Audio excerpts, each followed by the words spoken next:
This is a regular netherite block, and this is the world's largest netherite block. Being over 100 blocks long and over 100 blocks tall, this thing is truly massive. Except, this netherite block doesn't yet exist, which is why I am going to build it. But before I can begin, I need to find a flat area that I can house this massive block. I think this area looks pretty good, honestly. I've got plenty of space to build, and it should all be able to fit here. I think I want to make a quick perimeter just to see how big it's going to actually look. Yeah, okay, that thing is actually massive. That is going to take a lot of materials.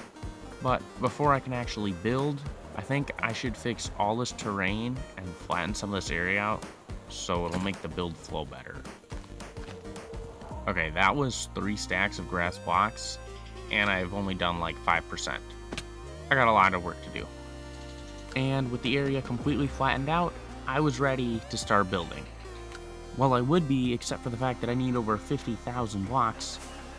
I think I should start with some of the easier materials and work up to the harder ones, so that way I can be more irritated by the time I get to them. So let's start with the first material on my list, mud. Now I could probably make a farm for this, but a few days back I stumbled across a mangrove swamp, and I only need 2 double chests of mud. So I think for this first material, I'm just gonna mine it by hand. Wow, this stuff is so satisfying to mine.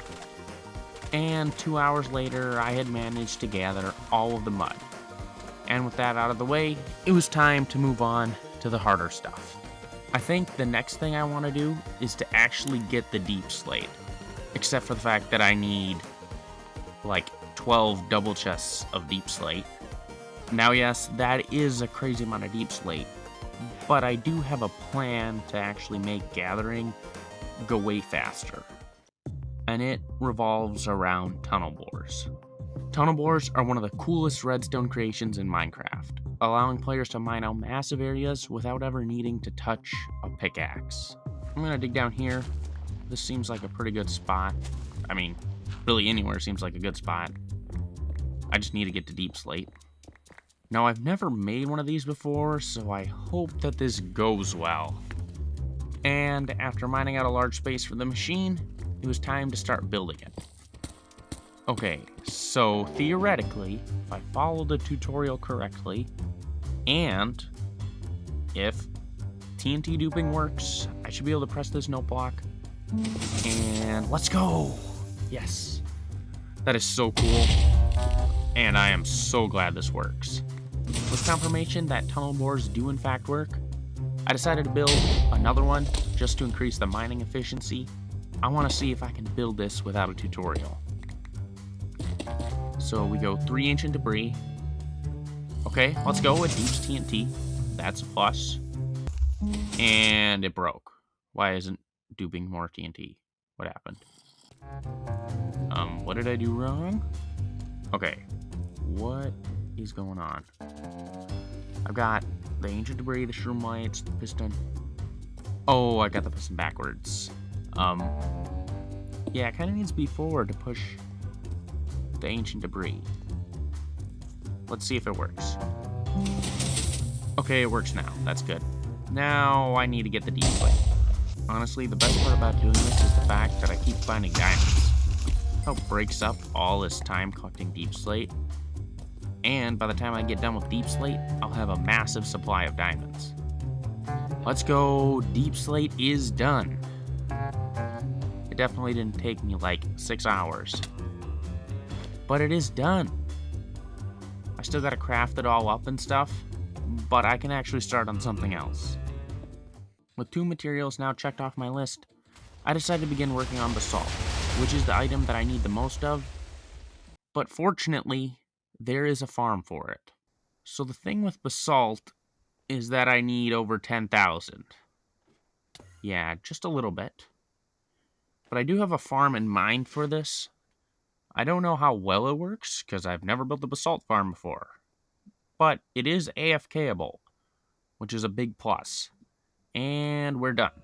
Yeah, it's a really small farm, but pretty much all I have to do is stand here and hold down my mouse button, and whenever I break the basalt, the lava on both sides interacts with the blue ice and the soul soil, turning it into basalt, which is then picked up and put in here. I guess let's AFK this thing and get all the basalt.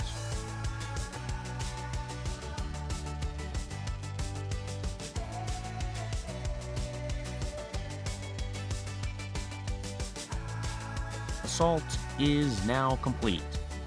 Let's freaking go. That was what I was most worried about. I'm glad I did not have to mine that by hand. That would have been even worse than deep slate. But now there's just 2 items left for me to get. Blackstone, which I'll do next, and then concrete powder, which is going to be interesting.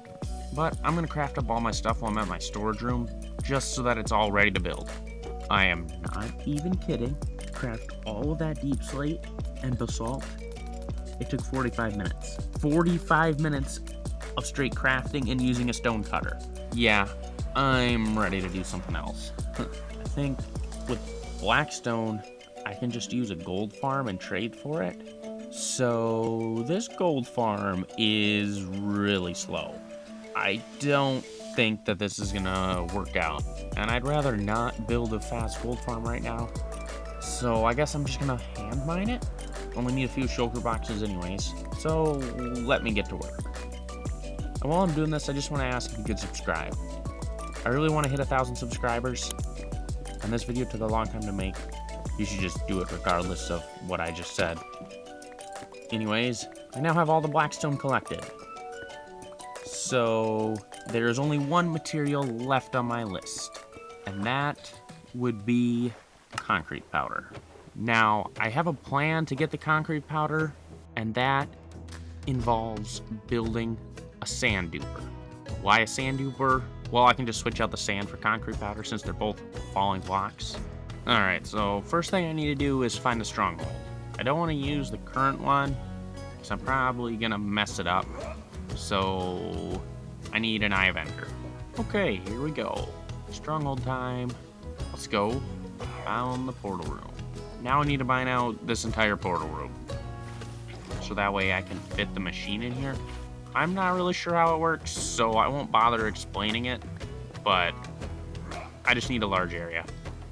Okay, so I got my area. The portal now needs to get broken, and if I use red mushrooms, I can actually use it to break the portal blocks, leaving just the portals? I don't really know. Okay, now I can actually build the duper machine, which don't know how to do this, so I hope I do it right. Sand duper done. Let's go. Now I just hope it works, because if it doesn't work, yeah, I don't really know. And it immediately broke. So, what did I do wrong? Okay, I don't think I did anything wrong. Which means they might just not work on the server, which is a problem. I guess I can try another design and see if that works. Okay, so my other design also didn't work. That's annoying. I just spend multiple hours troubleshooting, because they work in a survival world, but they don't work here, which means they might just be turned off, or I'm just dumb and don't know how to make a sand duper properly. So I guess I have to get all this stuff manually, which also means I need to get like 8 stacks of ink sacks. Honestly, that went a lot better than I thought. I think with the server's low render distance, more squid spawn, or something. I don't know. It was actually not that bad. Yeah, I think I have all the materials that I need to start building. It is finally time that I can actually start building. I've got all my resources here. Everything's laid out. It is just build time.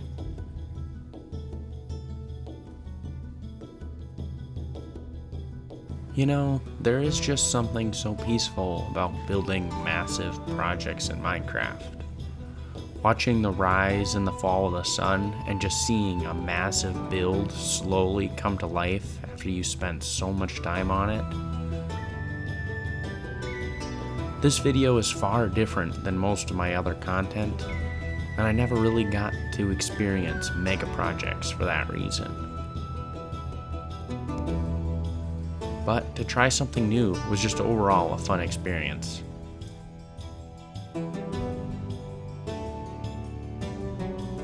With that, the giant Netherite block is finally complete.